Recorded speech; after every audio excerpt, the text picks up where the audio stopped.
Nah, begini nih yang bikin non susah sekali keterima atau susah sekali mencari majikan di Taiwan. Hari ini, ya setiap hari saya ada komplainan seperti, bukan komplain ya, karena bukan anak saya. Nah, setiap hari saya ada pengaduan dari teman-teman yang ada di Taiwan itu seperti ini, dan hari ini sudah 2 orang. Nah, simak videonya ya, jangan ditiru. Jangan lupa subscribe ya.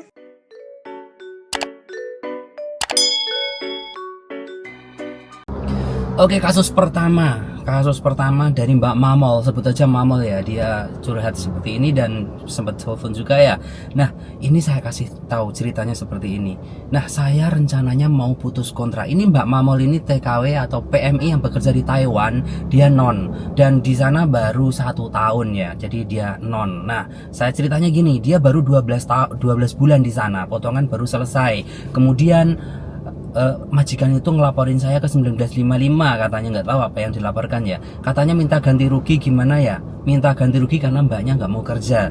Nah, sedangkan kontrak kerja saya tidak dikasih. Saya minta agensi lewat penerjemah, belum ada hasil. Saya minta langsung ke agensi, belum direspon. Depnaker bilang kalau saya tidak ganti rugi, majikan tidak mau tanda tangan. Nah, ini ceritanya gini. Jadi Mbak Mamel ini 1 tahun bekerja di Taiwan. Jobnya itu dia jaga akong. Nah, awalnya di tahun pertama itu dia sama si nenek ya, jaga nenek ya. Awalnya di tahun pertama itu dia jaga nenek itu satu rumah hanya berdua saja.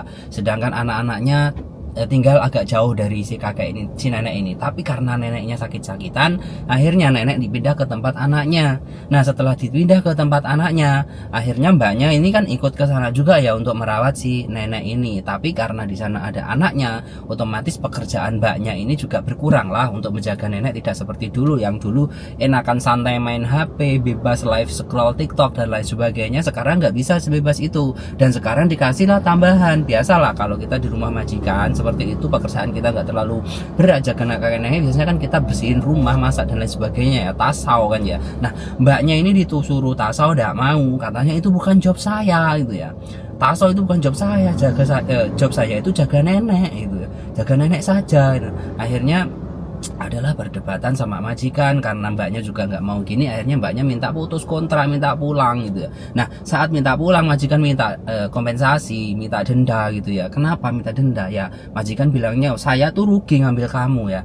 Ngambil kamu itu biayanya 70.000 lebih. Nah, baru 1 tahun kamu pulang gitu aja ya. Saya ngambil baru lagi nanti kena. Nah, majikan biasanya kalau PMI itu nggak selesai kontrak, dia mau ngambil PMI baru itu dipersulit oleh aturan. Kenapa PMI-nya nggak finish kontrak, kemudian biayanya juga mahal. Nah, seperti itu yang terjadi. Nah, karena hal seperti inilah, maka sekarang itu banyak sekali majikan yang tidak mau ambil non.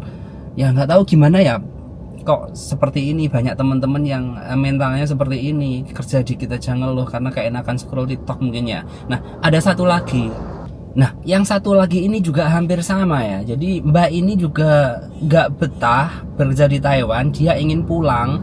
Ya baru selesai potongan gitu ya. Saya tanya, kenapa kamu pulang? Katanya dia pulangnya katanya ada urusan keluarga. Urusan keluarga seperti apa yang kamu harus pulang gitu.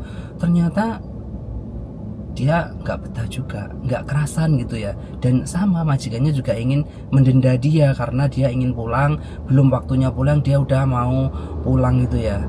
Nah, ini ya, selain di sini yang bikin saya nggak kerasan, sedang saya juga jaga di sini. Selain itu di sini yang bikin saya nggak kerasan tuh neneknya, sedangkan saya tuh jaga kakek. Tapi neneknya ini rewel. Ini kejadian banyak.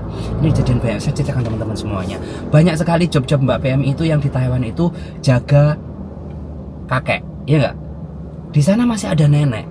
Kalau kita nggak pandai-pandai merayusin nenek, ini nenek gampang cemburuan. Itu banyak sekali. Itu bahkan ada yang 1 tahun dipulangkan gara-gara itu juga banyak. Jadi untuk teman-teman semuanya yang jaga kakek, neneknya masih sehat, neneknya tuh ajak ngobrol ya, dikit-dikit tanya nenek. Misal kakek mau apa gitu, tanya nenek, "Nek, ini kakek maunya apa?" Gini, selalu libatkan nenek. Kenapa? Biar tidak cemburu. Ini kasusnya cemburu ini kalau saya lihat, dan ini kejadian seperti ini tidak 1 2 loh masuk ke saya. Banyak sekali yang masuk ke saya. Bahkan ada anak saya juga itu yang dari Taiwan cuma 1 tahun dipulangkan dan sekarang sudah proses ke Hong Kong itu juga gitu.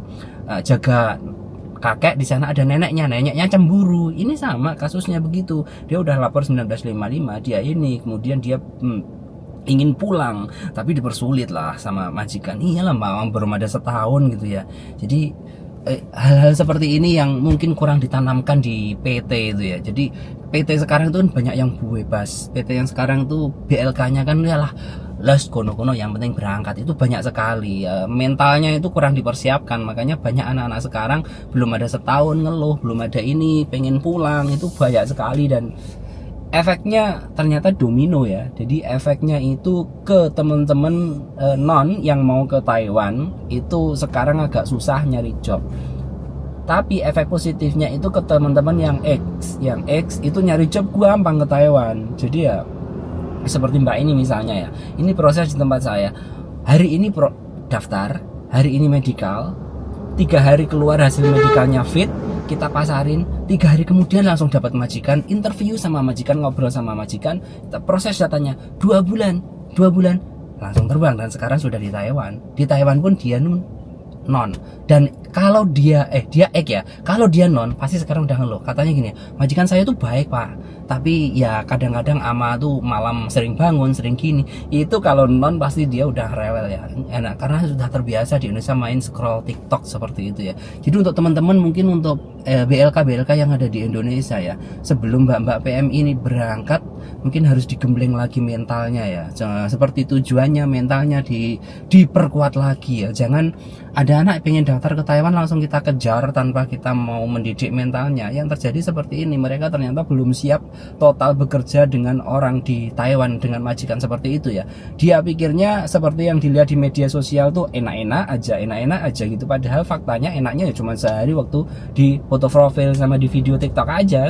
Selain itu juga berat pekerjaannya. Nek eknon sama aja, eknon itu hanya istilah di Indonesia, kalau udah di sana ya ndak ada non, bedanya gitu. Cuman majikan lebih suka yang X karena mentalnya sudah terasa, dan mereka memang butuh pekerjaan, butuh duit, nggak seperti non baru 3 hari 5 hari, ada dari Hongkong juga 5 hari, bukan 5 bulan dia pulang ini. Dan efeknya itu apa? Teman-teman perlu ketahui, untuk teman-teman yang tidak finish kontrak di Taiwan, di Hongkong, di negara manapun nanti daftar ke negara lain, itu akan menjadi catatan dan akan lebih susah. Bahkan ada PT yang tidak mau karena resikonya besar. Jadi teman-teman hati-hati, persiapkan mental sebelum keluar negeri ya. Ya kalau kalian tidak betah dengan suasana kerja seperti itu ya, 3 tahun aja kumpulin uangnya, jangan hambur-hamburin, pulang usaha di Indonesia. Itu jalan yang terbaik. Semoga teman-teman diberikan kesuksesan dan ini menjadi pelajaran untuk kita semuanya. Cayo, selamat hari Minggu dan selamat liburan.